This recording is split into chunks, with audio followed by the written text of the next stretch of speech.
नमस्ते। हमेशा खुश रहो बिटिया। आयुर्वेद फैकल्टी डॉक्टर सुशील कुमार संगा। अष्टांग हृदय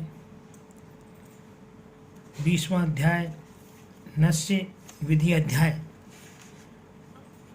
वमन, विरेचन और बस्ती के बाद में नस्य विधि अध्याय के बारे में। नस्य बोलते हैं नासा के मार्ग से जो औषधि डालते हैं उसको नस्य कहते हैं। तो नस्य विधि अध्याय का इसमें पढ़ाया जा रहा है। इसमें नस्य साध्य विकार, सबसे पहले नस्य साध्य विकार कौन कौन से होते हैं उसके बारे में बताया है इन्होंने कि ऊर्ध्व शत्रु विकारेषु विशेष अत्र मिश्यते नासा ही शीर्षोद्वारम तेन तद्याप्य हंतितान। मतलब उन्होंने बताया कि जत्रु से ऊपर के रोगों को विशेष रूप से नस्य बरता जाता है। मतलब जत्रु बोलते हैं गर्दन जत्रु के ऊपर के रोगों में विशेष तौर से नस्य को बरता गया है, नस्य का प्रयोग किया गया है। क्योंकि सिर का द्वार क्या है? नासा सिर का द्वार है। नासा सिर में जितनी बीमारियां होती है नासा से औषधि देते हैं, उसे नस्य कहते हैं। तो उसके द्वारा संपूर्ण शरीर में, सिर में वो दवा पहुंच जाती है। इस मार्ग से नस्य सिर से फैलकर सभी रोगों को नष्ट कर देती है। इसलिए नासा के मार्ग द्वारा नस्य को दिया जाता है। नस्य के भेद कितने प्रकार के हैं, नस्य कितने प्रकार की होती है उसके बारे में बताया है। विरेचनम, ब्रहणम च, समनम च त्रिधा अपीयत। मतलब नस्य 3 प्रकार की बताई गई है। कौन सी? विरेचन नस्य, ब्रहण नस्य और समन नस्य के बाद इस प्रकार से नस्य को 3 प्रकार की बताया गया है। सिरशूलादि में विरेचन नस्य, सिरशूलादि रोगों में कौन सी देते हैं? विरेचन नस्य देते हैं। तो इसके लिए बारे में बताया कि विरेचनम सिरशूल जाड्य जाड्य अशंद गलामय सोफ गंड कृमि ग्रंथि कुष्ठ अपस्मार पीने से। तो विरेचन नस्य कहाँ देते हैं उसके लिए बताया है। विरेचन नस्य में सिर के सूल में, सिरशूल में, सिर का दर्द हो रहा हो वहाँ, सिर की जड़ता में, अभिषंध या नेत्र रोग में, गले के रोग में, सोफ में, गंड में, कृमि में, ग्रंथि में, कुष्ठ अपस्मार और पीनस में विरेचन नस्य को प्रयोग करना चाहिए। इसी प्रकार के वातस शूल में ब्रहण नस्य, और वातस शूल हो रहा है, वात से भयंकर शूल हो रहा है तो वहाँ ब्रहण नस्य देनी चाहिए। उसमें है ब्रहणम वातिजे शूले सूर्यावर्ते सुरक्षे नासा आश्च शोषे वाक्य संगे कृच्छ बोधे अवबाहु के। इन सब में क्या ब्रहण नस्य का प्रयोग करना चाहिए। कौन कौन सी? ब्रहण नस्य को वात जन श्रेयशूल में, सूर्यावर्त में, सूर्यावर्त कहते हैं सूर्य की गति से, जैसे सूर्य जैसे बढ़ता है वैसे वैसे दर्द होना, सूर्य जैसे घटता है वैसे वैसे दर्द कम होना, वो सूर्यावर्त कहलाता है। सूर्यावर्त में, स्वरक्षय में, स्वर का क्षय हो जाए उसमें, नासा और आश्वशोष में, वाणी के जड़ होने पर, कठिनाई से नेत्र खोलने तथा अवबाहुक रोग में, यानी बहु का रोग होता है अवबाहुक रोग में ब्रहण नस्य का प्रयोग करना चाहिए। नीलिकादि समन नस्य का प्रयोग, समनम नीलिका व्यंग केश दोष अक्षी राजिसु। जो नीलिका मतलब समन जो नस्य है उसका प्रयोग जो है नीलिका, शरीर चेहरे पर झाइयाँ वगैरह हो जाती है वो, व्यंग केश रोग यानी बालों का गिरना और पकना, तथा अक्षिराज यानी आँखों में रेखा की भांति सिराएँ हो जाना। इस तरह की व्याधियों में इसको समन नस्य को बरतना चाहिए, प्रयोग करना चाहिए। विरेचन नस्य की औषधि क्या है उसके बारे में बताया है। यथा स्वयं यौगिकम स्नेहस्वस्थम च प्रसादिते कल्क क्वाथ आदिभ्याश्च मधु सट व आसव वैरपी। जो स्नेह जिन और दोषों के लिए यौगिक उचित हो तथा जो दोष और रोग के अनुसार जैसे मरीच सौंठ आदि से संस्कृत हो, अथवा क्वाथ कल्क आदि से, मधु व सेंधा नमक से तथा आसव से विरेचन नस्य को देना चाहिए, इनसे विरेचन देना चाहिए। ब्रहण नस्य के लिए प्रयोग की औषधि कौन सी है? ब्रहणम धन्व मांसोत्थ मांस स्रक खगर रूपी रपी समनम योजित पूर्वम क्षीरेण सरलेन वा। ब्रहण नस्य में जांगल मांस से बनाए हुए रस से, रक्त से अथवा गोंद से अथवा अन्य तीक्ष्ण स्नेह जैसे घी आदि से देवें। समन नस्य जांगल मांस रस आदि से या पूर्वोक्त घी तेल आदि से या दूध या पानी से भी दे सकते हैं, इससे भी दिया जा सकता है। समन नस्य का प्रयोग हो सकता है। नस्य के प्रकार कौन कौन से हैं? नस्य कौन कौन से प्रकार का होता है? मर्मस्य प्रतिमर्श त्रिधा स्नेहो अत्र मात्रया। मतलब एक तो मर्म और प्रतिमर्श मर्स नस्य होती है और एक प्रतिमर्श नस्य होती है। मात्रा के विचार से स्नेह नस्य मर्स और प्रतिमर्श दो प्रकार का होती है, ठीक है। कल के अध्ययी औपीडस्तु है और विभिन्न पत्र फल आदि के कल के स्वरस आदि की नस्य को औपीड कहा जाता है, क्योंकि इनकी जो कल्क होती है, कल के स्वरस मान इनकी होती है, वो औपीड नस्य कहलाती है। स तीक्ष्ण मूर्धनि विरेचनम, यह मरीच आदि तीक्ष्ण द्रव्यों से युक्त होने से शिरो विरोचक होती है। सिर का विरेचन यानी सिर का साम्यक समन करने वाली होती है। मरीचादि के चूर्ण को विरेचन के लिए फुटकार से नासिका में देना ध्यामन या प्रधमन नस्य कहलाता है। मतलब इन्होंने कहा है कि तीक्ष्ण मूर्ध विरेचनी ध्यानम विरेचूर्ण, मतलब ये तो जो औषधि स्नेह वाली बूंद बूंद द्वारा टपकाते हैं वो तो नस्य कहलाती है। और अगर चूर्ण किसी चूर्ण को औषधियों के चूर्ण को फूंक के द्वारा नासा मार्ग से अंदर भेजते हैं, उसको अपन क्या बोलेंगे, उसको बोलेंगे प्रधमन नस्य या ध्यान। ये दोनों का प्रयोग करते हैं। नस्य का प्रयोग विधि और फल, नस्य का प्रयोग विधि और फल क्या है। युंजातम मुख वायु नाम, मतलब जो प्रधमन नस्य है उसके लिए कहा है कि इसका प्रयोग मुख वायु नाम, मुख की हवा से करना चाहिए। प्रथम नस्य का चूर्ण को मुख की वायु से नासा में प्रविष्ट करें। कैसे प्रविष्ट करें। षड अंगुली द्विधि मुखाया नाड़िया, मतलब 6 अंगुल लंबी दोनों तरफ मुँह वाली नाड़ी हो और उसके अंदर खोखली हो, उसमें औषध को चूर्ण भर दो।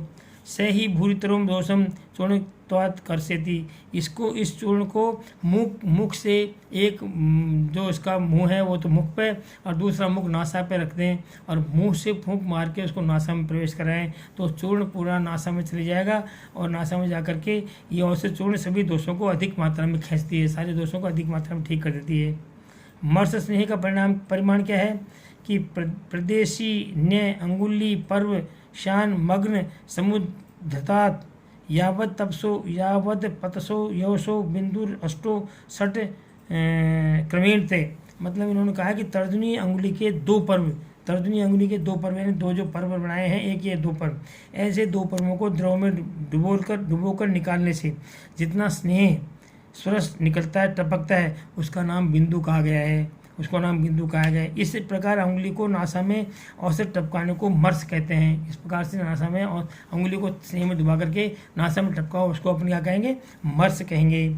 इस मर्स नस्य में 10 बिंदु की उत्कृष्ट मात्रा होती है, 8 बिंदु की मध्यम मात्रा होती है और 6 बिंदु की ह्रस्व मात्रा होती है। मतलब 8 बिंदु टपकाएंगे अपन तो वो श्रेष्ठ मात्रा हो जाएगी और 6 बिंदु वाली मध्यम मात्रा 10 बिंदु वाली उत्तम मात्रा हो जाएगी, 8 बिंदु वाली मध्यम मात्रा हो जाएगी और 6 बिंदु वाली ह्रस्व मात्रा हो जाएगी। आगे है मर्मस्यो उत्कृष्ट मध्यानाम, ये सब उत्कृष्ट मध्य और अधो हो जाएगी मात्रा है। मात्रा एवं च क्रमात् हो जाएगी। बिंदुर बिना योनो कलकादो, और औपीडक नस्य में कलकादि के 8 बिंदु मतलब 2 बिंदु कम से कल्क आदि में होती है। जैसे 8 बिंदु श्रेष्ठ, 6 बिंदु में मध्य मात्रा और 4 बिंदु में ह्रस्व मात्रा कहलाएगी औपीड नस्य की, ये औपीड नस्य की कहलाएगी। इस प्रकार से 2 बिंदु कम उसमें बताया कि बिंदुर यो द्वय योना, मतलब 2 बिंदु कम होने वाली कल के वाली ये कहलाएगी आपको औपीडक नस्य की मात्रा। इस प्रकार से नस्य के अयोग्य व्यक्ति कौन कौन से हैं। योजियन न नामनम, इन व्यक्तियों को नस्य नहीं देना चाहिए। किन व्यक्तियों को कि तोय मध्य गर स्नेह पीतान पातु मिच्छामी, मतलब जिसने पानी पिया हो, मद्य पी हो, गर्भ पिया हो, स्नेह पिया हो या स्नेह पीने की इच्छा रखता हो, इन व्यक्तियों को ये प्रयोग नहीं करना चाहिए। इसके अलावा भुक्त भक्त, जिन्होंने भोजन कर लिया हो, सिर स्नात, सिर से स्नान किया हो, सिर स्नात कामस्तु सजाम, और जिन्होंने स्नान करने की इच्छा रखता हो या रक्तस्राव किया गया हो या नूतन पीनस रोग हो, उसको नव पीनस हो, उसको वेगार्थ वेग से पीड़ित हो, सूतिका हो, श्वास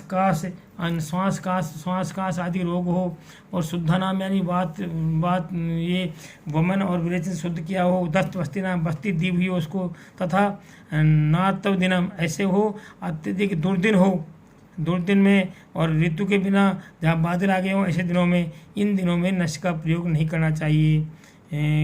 बिल्कुल ये नस्य, ऐसे व्यक्तियों को नस्य नहीं देनी चाहिए। अब नस्य के योग्य काल कौन से हैं और दोष कौन से उसके बारे में बताया है। अथ नश्यम प्रयोजित है, इन लोगों को नस्य देनी चाहिए, कैसे?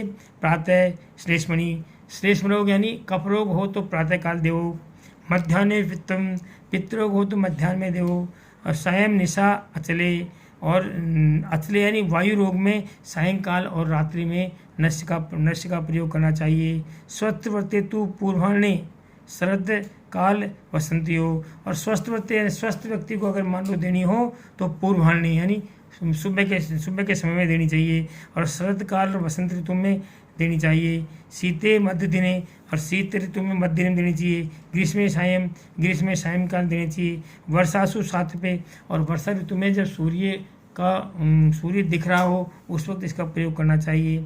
वाताभिभूतम शिरसी हिद्मा अपना अवतान के मन्यास्तंभे स्वरभन से सायं प्रातः दिने दिने।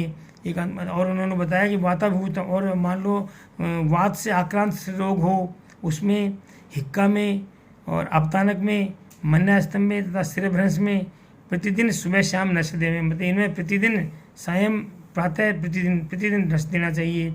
बाकी इन्होंने जो कहा अन्य अवस्था में एक दिन छोड़कर नश्य देनी चाहिए, मतलब एक दिन को छोड़ करके नश्य का प्रयोग करना चाहिए। सप्ताहम तदाचरित, और इस नश्य को 7 दिन तक करना चाहिए। एक सप्ताह तक लगातार इसका प्रयोग कर सकते हैं। ठीक है, नश्य की विधि क्या बताइए?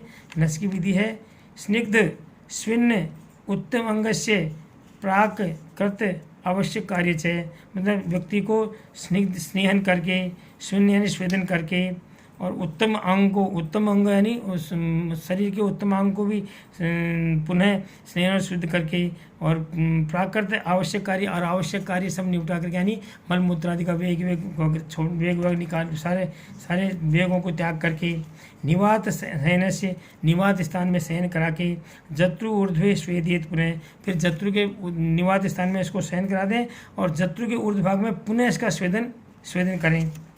अथो उत्तान अर्जुन देह से पाणिपादे प्रसारिते किंचित उन्नत पादस्य किंचित मूर्धनि नामिते, मतलब इसमें क्या करना चाहिए? इसके बाद में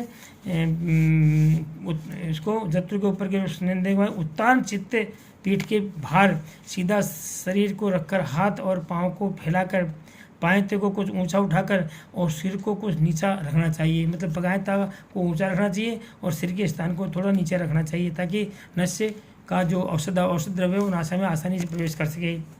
नासापुटम पियाधिकम पर्यायेण निशोचयेत, उष्णाम्बु तप्तम औषध भेषजम प्राणतया पिचुना अथवा। इसके बाद क्या करना चाहिए? फिर गर्म पानी में रखने से या उसके वाष्प से औषध को गर्म करके, औषध को नलिका या पिच्चू के द्वारा एक नासापुट को बंद करके फिर दूसरे नासा छिद्र में निचोड़ कर डालना चाहिए।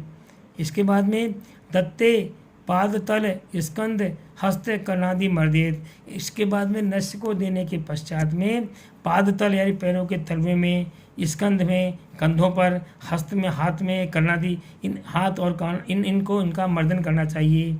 शनैरुच्छिद निष्ठी वे पार्श्वयो उभयोस्तः भेषज यादवम द्विस्त्रिवा नश्य माचरित। इसके बाद में क्या करें? इसको नासा देने के बाद में नश्य को फिर धीरे से नासा द्वारा श्वास को ऊपर खींचकर दोनों पार्श्वों में लेटता हुआ सांस खींचे और आए हुए कफ को स्राव को बाहर थूक देवें। इस प्रकार से संपूर्ण औषधि निकलने तक करें। 1 या 2 बार या 3 बार अवश्य नस लेवें। 1 बार 2 बार 3 बार लेवें, और जितनी बार भी वो नासा को उसको मुंह में खींचें तो अगर मान लो कोई औषधि या कफ आ जाए तो उसको बाहर निकाल दें। इस प्रकार से नस का प्रयोग करना चाहिए।